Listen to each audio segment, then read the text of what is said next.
just wanted to start by saying how grateful I am to be on the unceded territory of the Musqueam, Tsleil-Waututh, and Squamish Nation peoples' land. I'm so grateful to be here.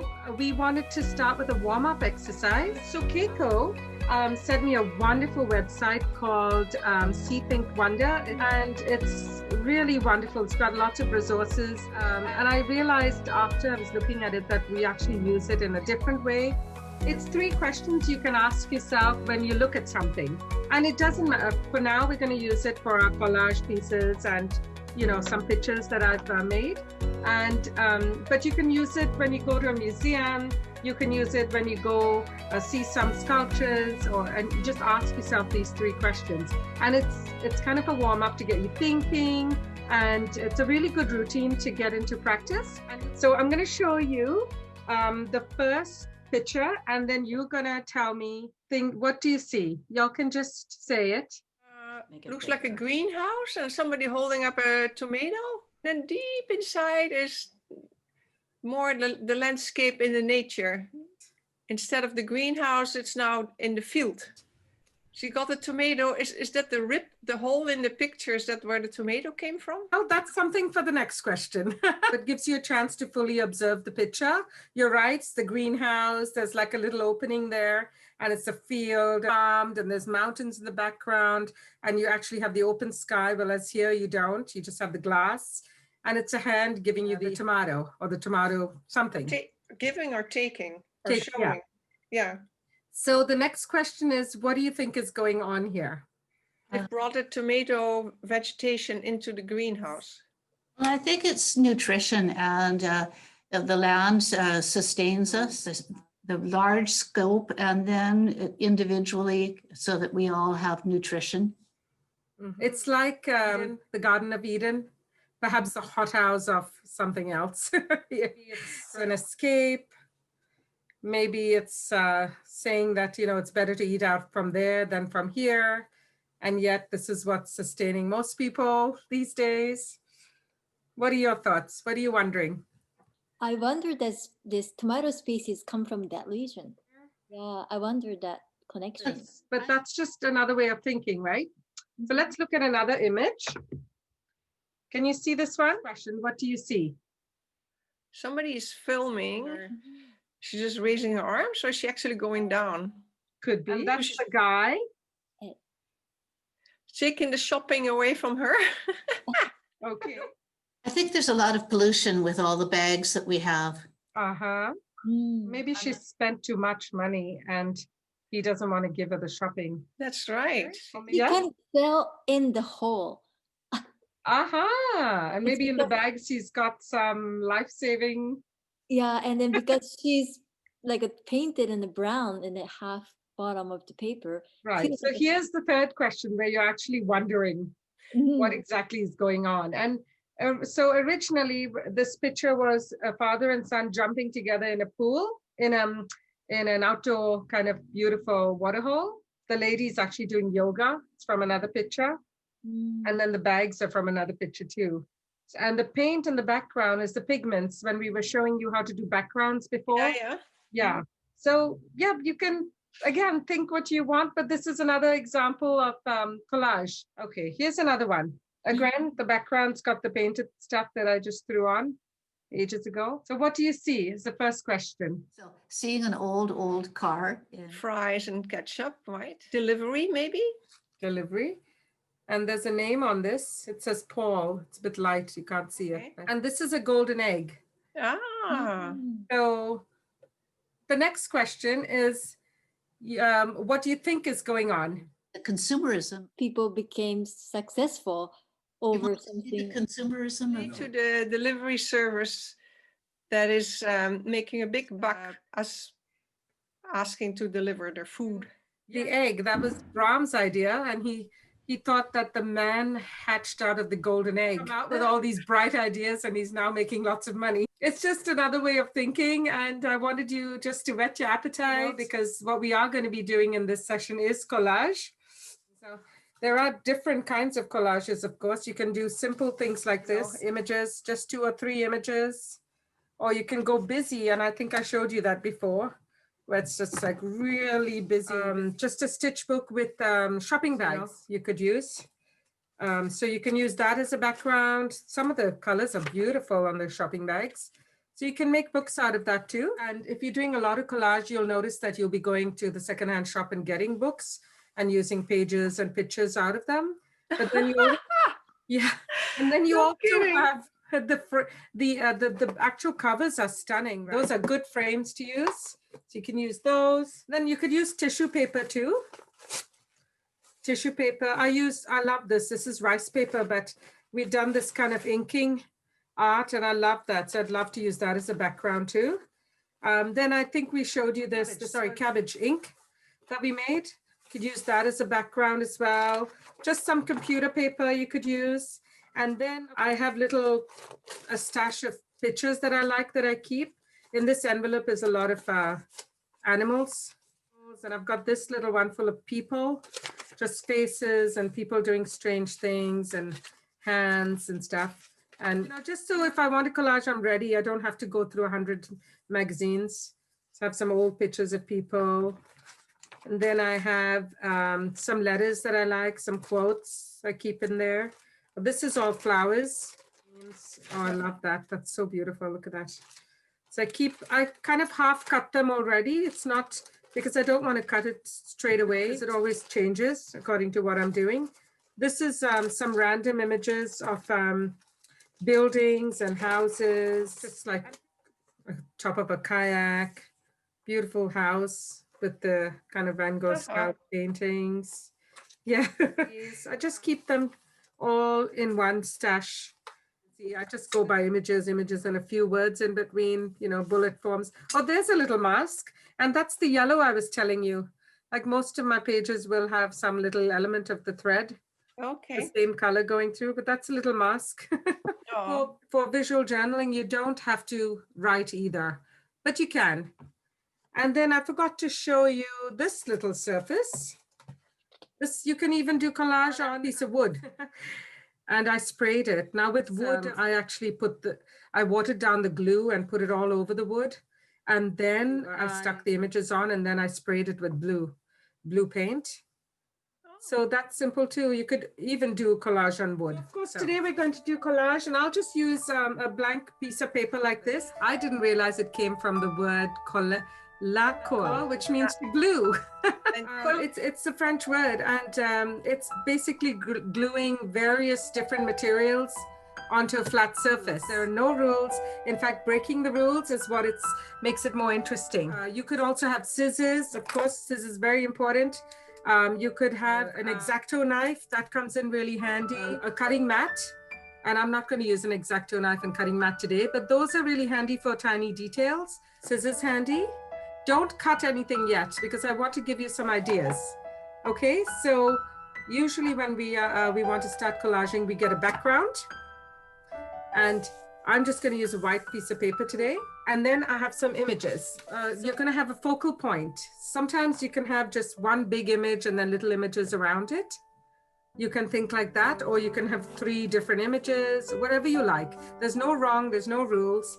But I like to have one focal point and then like you saw with piece of wood, the woman is the focal point and then the little diamonds around it. So here's some images I thought would make things interesting today. I don't usually cut and glue straight away. It's usually good to just place your stuff. So say I wanted to use this picture, right?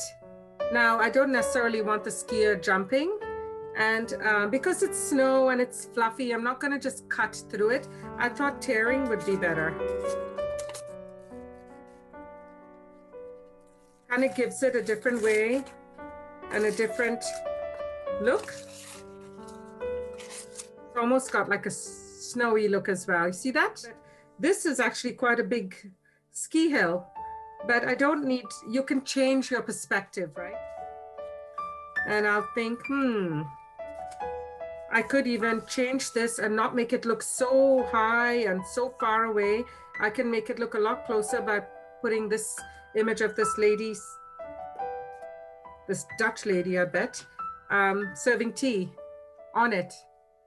So you see, it changes the perspective completely. Oh, here's the edge of a house.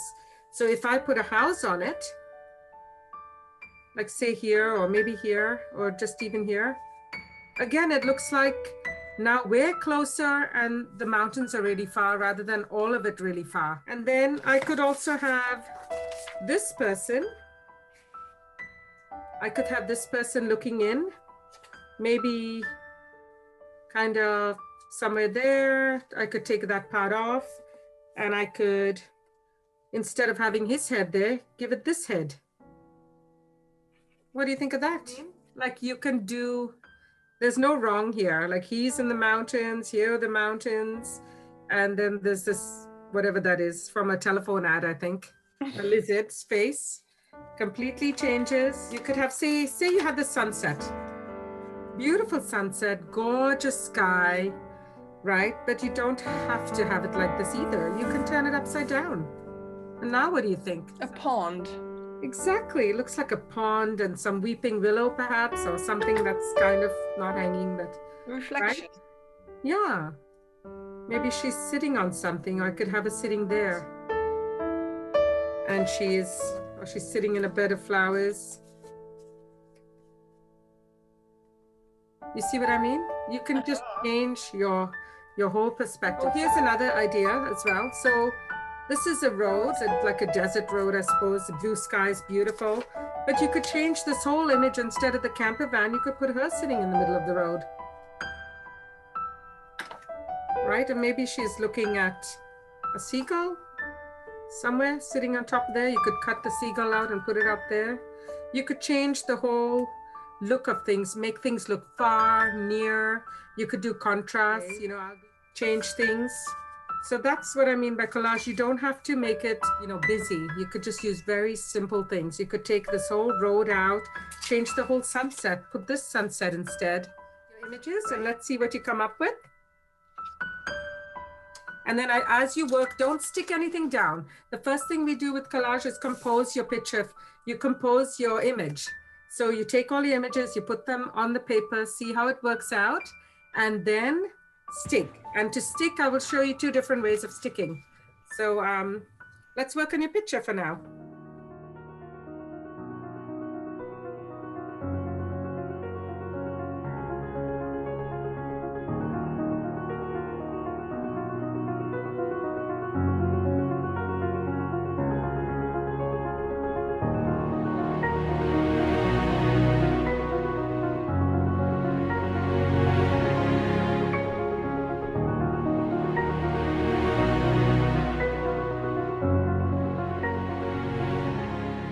Exactly. So there you go. That's my other one. That's very nice. And again, softer edges because it's torn rather than cut. Yeah. So the whole point is layer, different layers. Use a dominant. You can use one element and then go around it. You can also play with the whole perspective. So those are rules. Those are those kind of general rules. I do want to show you one trick that I really love. I don't know if any of you know how to transfer images. The simplest way. So say I took these two strips, or just one of them. You can use tape like this, sticky tape. Or I find, you know, I have Packer's tape. So basically you use Packer's tape. You stick it on the image you want. So say I want this whole, I love these flowers. So I'm going to use this whole strip. Better to cut the tape first, I should have said. Don't do what I did. So you're taking tape and you're covering the whole image. So I've gone up to there. I want the whole image, so I'll just double a little bit of the tape on.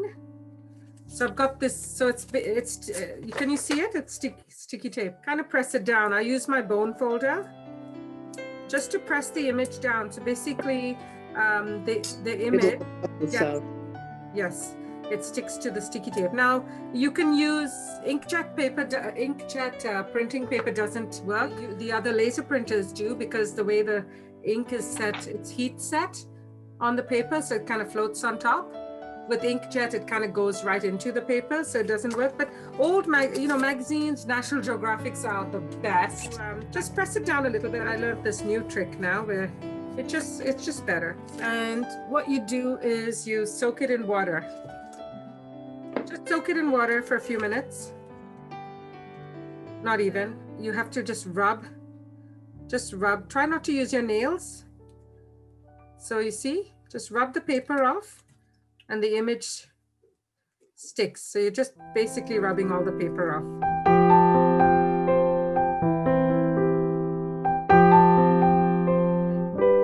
But look at this. I know, another image, but it's very clear, you know. Nice, really nice. Yeah, you could just put it on top. Yeah. That's just a little trick I wanted to show you. Would anybody like to go first? I decided to take the cereal box because you said we should use, recycle it. So that's what I did. So there's D and S. It's David and I. Oh, wow, Saskia. There was a lot of writing on this page, so I had to glue stuff on it. And then these are St. Nicholas poems that my daughter made this year for us. And then this is about David and myself. So this is him doing all his photography. This is like a collage, right? Yeah. And this is more about me doing my Zumba and biking. And then there's a hole in here. You see David is looking through here, but it's a hole in the page. Oh. He's actually sitting lazing in a chair. So we're doing our holidays in France and different countries. But these are short pages and they take the paint and really well because they absorb ink better. In our travel bags, this is usually how we travel, is we have these bags in the back of the car, camping bags. Did you draw that, Saskia? Yeah. Wow, beautiful. This is a page, and this is David's precision on the clock. He has his beer, wine, coffee, tea, bagels and fruit and whatever. I painted that together with his precision tools because he does precision stuff. I don't. And this is my idea of space. I like tables. So there's the weaving table, and then there's an empty table. I always hope that there's an empty table somewhere. And then there's my desk. My desk is very full, and the empty table is supposed to be for, if you start pottery, you have to have an empty table. You can't just start on any table. Yeah. And all the stuff under it. And then the kiln that I don't really have hooked up, and a wheel, and this is our garage, the canoe, the boat, and the car. Love it. So that's wonderful, Saskia. And then in the end, then I say a wild path forward. That's actually an ad from the Wilderness Committee, but we don't really know where we're at right now, right? And this is the way I tied it with some wool. I was very inspired when you talked about collaging on wood, and I brought out my painting easel, which I will be using for my painting class. So I started collaging kind of a mixture of different things since Is it tissue paper or is it paint? Oh no, it's magazines. Magazine paper. Yeah. So for example, so what I'm doing is I'm finding like dark skylines and dark colors for the bottom, and then as I go up, I'll start bringing up lighter colors. So the way to protect it on the wood, I find, is that you could, if you have Mod Podge, that's fine, but even school glue watered down, it does keep all the edges down. Oh, that sounds it just stops it from fraying. And of course, it's glue, it's sticky for a bit, but it does dry off. Like mine's completely dry now, and that was all glued all over. Oh, that's awesome. Okay. Yeah, exactly. Thank you so much for that. Yep. Oh, wonderful. Great idea, though. Yeah. Oh, lovely. What do you see, everyone? That's lovely, Keiko. Thank you. What do you think this vegetable means? I think it means Christmas is over and we don't have to have it again. No. It tells me it's COVID-free. Ah. I think it's sharing. Oh, because it's sharing from one piece of vegetable, one piece of food. Those hands would say sharing and kindness. This is tissue paper. Oh, I love that, Bob. How do you get it so precise? Oh my goodness. Very artistic. Oh, but it's so finicky when you're gluing it. What glue did you use? I covered it with wax paper. Oh, so you actually stuck tissue paper onto wax paper and then you did it. Oh, I love, absolutely. I'm going to steal that idea. But you I wanted to ask everybody if they could at least think of 2 to 3 images to hand in. So it looks something like this. Keiko is thinking of putting it a quote, like if you see Jill on the right-hand corner, you know, sending in some words. They don't have to be related directly to the images that you're handing in, but they could just be about the way you're seeing the world, or just your perspective, or something of what you're thinking. That would be lovely. But 2 to 3 images, and of course, if you hand in more, we could have a choice.